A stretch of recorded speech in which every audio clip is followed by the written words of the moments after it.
வணக்கம். பாணினி என்கின்ற பெயரை நாம் கேள்விப்பட்டிருக்கலாம். அதாவது வடமொழிக்கு மிக பழமையான இலக்கணத்தை செய்தவர். அதே போன்று கேரள பாணினியம் என்கின்ற ஒரு நூல் இருக்கிறது. இதை பற்றி தமிழ்நாட்டில் இருப்பவர்களுக்கு பலருக்கு தெரிந்திருக்க வாய்ப்பில்லை.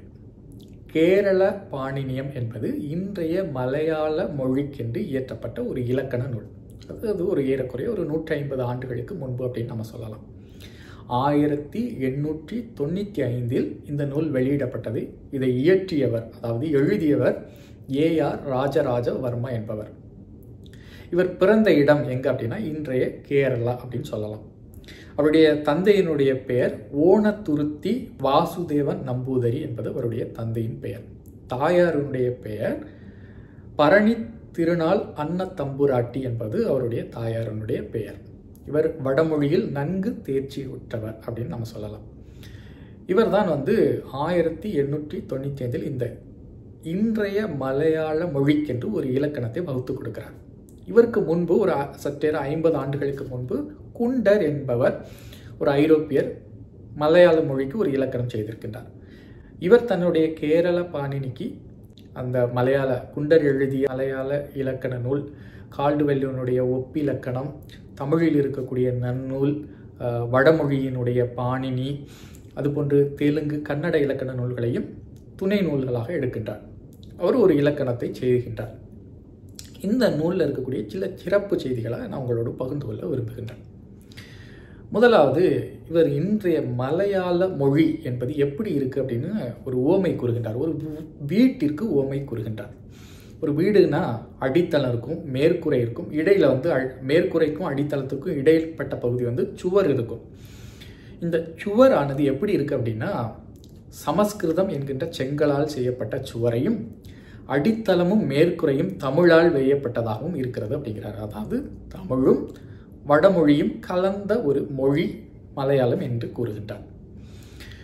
இந்த மொழி எவ்வாறு தோன்றி இருக்க வேண்டும் என்பதையும் அவர் ஒரு சிறு கருத்தை இந்த நூலில் முன்வைக்கின்றார். தமிழ் மூவேந்தர்களுடைய ஆட்சி என்பது 13ஆம் நூற்றாண்டின் தொடக்க பகுதியிலேயே முடிவுறுகிறது.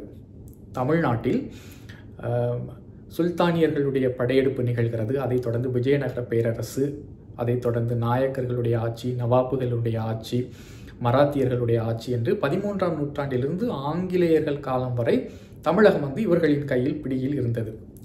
இதனால் இன்றைய கேரளத்திலிருந்து மக்கள் எவரும் இந்த ஆட்சிக்குட்பட்ட பகுதியில் எந்த தொடர்பும் வைக்கவில்லை என்கிறார். இந்த தொடர்பு அறுக்கப்படுவது 13ஆம் நூற்றாண்டின் தொடக்க பகுதி என்று கூறுகின்றார். இதனால் அங்கு மொழியியலில் பல மாற்றங்கள் நிகழ்கின்றது. அதே போன்று தமிழ்நாட்டிலும் பல மொழி கலப்புகள் உண்டாகிறது. இந்த இரண்டு பகுதிக்கும் இயற்கையாகவே ஒரு பிரிவு இருக்கிறது, மலை. பிறகு மக்கள் ஒருவரை ஒருவர் தொடர்பு கொள்ளவில்லை. ஆகவே தான் இந்த 15ஆம் நூற்றாண்டுகளுக்கு பிறகு இன்றைய கேரளத்தில் மலையாள மொழி என்று ஒரு புதிய மொழி உருவாக்கம் பெறுகிறது என்கிறார். நீங்கள் என்னுடைய காணொலியை முதல் முறையாக பார்க்குறீங்க அப்படின்னா நான் மலையாள மொழியை குறித்து சிறு சிறு பகுதிகளாக நிறைய காணொலிகளை வெளியிட்டிருக்கிறேன். என்னுடைய பிளேலிஸ்ட்டுக்கு போய் பாருங்கள். ஓரளவு உங்களுக்கு மனதில் விளங்கும் என்று கருதுகின்றேன். அதாவது 13ஆம் நூற்றாண்டின் தொடக்க பகுதியில் இயற்றப்பட்ட மலையாள ஆதி காவியம் என்று அழைக்கப்படக்கூடிய ராமசரிதம் முற்றும் முழுதாக ஒரு தமிழ் இலக்கண நடையில் இருக்கும். அந்த உலவரை தமிழ் கவி வல்லோன் என்றுதான் அழைக்கின்றார்.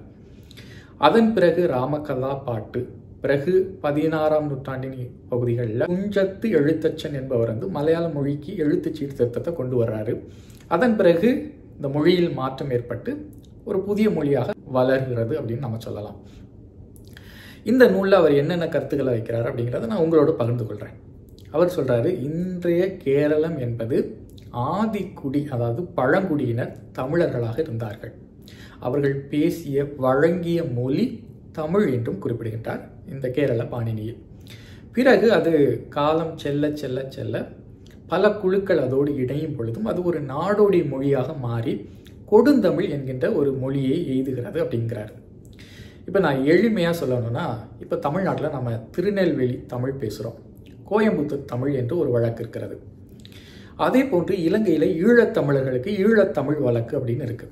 இப்போ ஈழத்தமிழர்கள் நம்மளை பற்றி சொல்லலாம், நீங்களாம் தமிழாக பேசுகிறீங்க, உங்களுடைய தமிழ் கேட்பதற்கு கொச்சையாக இருக்கிறது, அதனால் எங்களுடைய தமிழ் எங்களுடைய இலக்கணம் வந்து வேறு விதமாக இருக்குது. நாங்கள் எப்படி சொல்கிறோம், அவன் இவன் உவன்னு சொல்கிறோம். அது மட்டுமல்லாது நாங்கள் இருப்பினும் போவினும் வருவினும் சொல்கிறோம். எங்களுடைய இலக்கணம் வேறுபட்டு இருக்கிறது. அதனால் நாங்கள் வேறு மொழியாக எங்களை அங்கீகரிக்க போகிறோம். நாங்கள் ஈழத்தமிழ், நாங்கள் வந்து எங்கள் மொழிக்கு வேறு மொழி பெயர் கொடுக்க போகிறோன்னு அவர்கள் பிரிந்து போகலை. நாம் திருநெல்வேலி தமிழ் பேசுகிறோம், அதனால் நீங்கள் கோயம்புத்தூர் தமிழ் பேசுகிறீங்க, உங்களுக்கும் எங்களுக்கும் நிறைய வேறுபாடு இருக்குது, நாங்கள் வேறுபட்ட தமிழர்கள் அப்படின்னு நம்மளை வேறுபடுத்தி கொள்ளலை. பொதுவாக தமிழ் என்ற அடையாளத்தில், தமிழ் என்ற ஒரு அமைப்புக்குள் எல்லோரும் ஒன்றிணைகின்றோம். அந்தந்த பகுதிகளில் வேறு வேறு இலக்கணம் இருக்குது. அதே போன்று கேரளாவில் வழங்கி வந்த அந்த ஒரு வழக்கு, வட்டார வழக்கு வந்து ஒரு இலக்கணம் சமைக்கப்பட்ட ஒரு மொழியாக மாறுகிறது. அவ்வளவுதான். திருநெல்வேலி தமிழுக்கு ஒரு இலக்கணம் அமைத்து அந்த தமிழை நாங்கள் இந்த தமிழை தான் பயன்படுத்துவோம் அப்படின்னு நம்ம சொன்னால் இப்படி இருக்கும். அது போன்றதான்.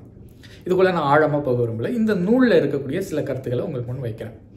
இதில் அவர் சொல்லக்கூடிய இந்த கருத்து, முதன்மையான கருத்து, கேரளத்தின் பழங்குடியினர் தமிழர் என்கிறார். அவர்கள் பேசிய மொழி தமிழும் என்று கூறுகின்றார். பிறகு வடமொழி கலப்பு வருகிறது என்கிறார்.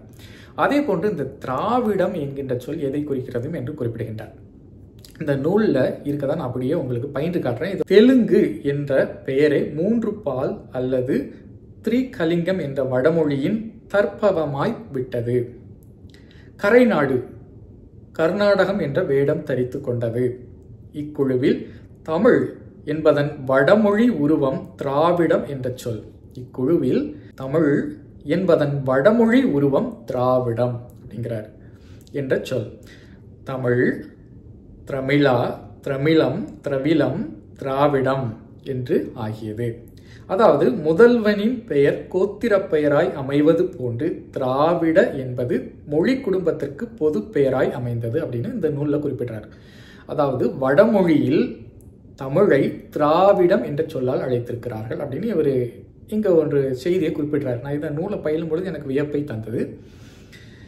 முதலாவது, இந்த இன்றைய மலையாள மொழி என்பது ஒரு வீட்டுக்கு ஒப்பிடுறாரு. அதனுடைய அடித்தளமும் கூரையும் வந்து தமிழ் அப்படின்னு சொல்றாரு. அதனுடைய இடைப்பட்ட சுவர் தான் சமஸ்கிருதம் என்றும் கூறுகின்றார். இரண்டாவது வந்து அதனுடைய பழங்குடியினர் தமிழர் என்று கூறுகின்றார். மூன்றாவது, அங்கு பல கலப்புகள் ஏற்பட்டு அந்த ஒரு வட்டார வழக்குக்கு ஒரு இலக்கணம் அமைக்கப்பட்டது. அதுதான் இன்றைய கேரள பாணினியம். அதே போன்று வடமொழியாளர்கள் வடமொழியில் தமிழை திராவிடம் என்ற பெயரால் அழைத்திருக்கிறார்கள். பிறகு அந்த திராவிடம் என்பது தென்னிந்திய மொழிகளுக்கெல்லாம் ஒரு பொது பெயராக மாறியது என்றும் குறிப்பிடுகின்றார். ஒரு வியப்பான செய்தி. இதில் இருக்கக்கூடிய சில இலக்கணங்களை நம்ம இப்போ பார்க்கலாம். தமிழில் நாம் கூறுகின்றோம் ஒருமை, பன்மை, அதாவது ஆங்கிலத்தில் சிங்குலர், புளூரல் என்று கூறுகின்றோம். இப்போ நான் சில எடுத்துக்காட்டுகளை தர்றேன். 2 மொழிகளுக்கும் இருக்கக்கூடிய ஒற்றுமை. தமிழில் பூ என்று கூறுகின்றோம் ஒருமை, பன்மையில் பூக்கள் என்கிறோம். மலையாளத்திலும் அதே தான். அதே போன்று மலை என்று கூறுகின்றோம், மலைகள். மலையாளத்திலும் அதே தான். ஆனால் தமிழிலும் மலையாளத்திலும் ஒரு வேறுபாடு, நாம் எழுத்திலும் சொற்பொழிவிலும் ஐ விகுதியை சேர்ப்போம். நம்ம எழுதும் பொழுது மலை என்று எழுதுவோம், ஆனால் பேச்சில் மலை அப்படின்னு தான் சொல்லுவோம். நம்ம எழுதும் பொழுது குடை என்று எழுதுவோம், ஆனால் பேச்சில் குடை அப்படின்னு தான் சொல்லுவோம். யாரும் அந்த மலை அப்படின்னு சொல்கிறதில்ல. என்ன மலை மாடு மாதிரி நிற்கிற அப்படின்னு தான் சொல்லுவாங்களே ஒழிய மலை மாடு மாதிரி நிற்கிறியே என்று தமிழ்நாட்டில் சொல்வதில்லை. நான் ஈழத்தமிழர்களை இங்கே நான் இதில் சேர்க்கலை. அவர்களிடம் அந்த வழக்கு வந்து தூய்மையானதாக இருக்கிறது. அடுத்து பாருங்க, கோழி அப்படின்னு சொல்கிறோம். கோழிகள் தமிழிலும் மலையாளத்திலும் ஒன்று தான். அதே போன்று ஆடு அப்படின்னு சொல்கிறோம். ஆடுகள் தமிழிலும் மலையாளத்திலும் ஒன்று தான். இவ்வாறு நிறைய ஒற்றுமைகளை நம்மளால் காண முடியக்கூடியதாக இருக்கிறது. அதே போன்று பாருங்கள், நம்ம எழுதும் பொழுதும் சொற்பொழிவிலும் இப்படி பயன்படுத்துவோம். செய்ய வேண்டும் அப்படின்னு சொல்லுவோம். தமிழில் எழுதும் பொழுது அதை செய்ய வேண்டும், சொற்பொழிவு நிகழ்த்தும் பொழுதும் அதை செய்ய வேண்டும் என்று சொல்லுகின்றோம். ஆனால் இயல்பில் பேச்சு வழக்கில் அப்படியே நம்ம சொல்கிறோம் செய்ய வேண்டும்னு சொல்கிறோம். நீங்கள் திருநெல்வேலி தூத்துக்குடிக்கெலாம் வந்தீங்கன்னா அதை செய்யணும் அப்படின்னு தான் சொல்லுவாங்க. மலையாளத்திலும் அதுதான், அது செய்யணும் அப்படின்னு அந்த பேச்சு வழக்கில் இருக்குது. அதே தான் எழுத்துலையும் இருக்குது. இவ்வாறு நிறைய ஒற்றுமைகள் இருக்கிறது. என்னுடைய காணொலியை முதல் முறையாக பார்க்குறீங்க அப்படின்னா மலையாள மொழியை குறித்து நிறைய காணொலிகளை வெளியிட்டிருக்கிற பிளேலிஸ்ட்டுக்கு போய் பாருங்கள். இதே போன்ற இந்த தொடர் இன்னும் தொடரும். இந்த காணொலி விருப்பமான காணொலினா மற்றவர்களுக்கு பகிர்ந்து கொடுங்க. என்னுடைய சேனலை சப்ஸ்கிரைப் பண்ணாதவங்க சப்ஸ்கிரைப் பண்ணுங்கள். மீண்டும் சந்திப்போம். நன்றி.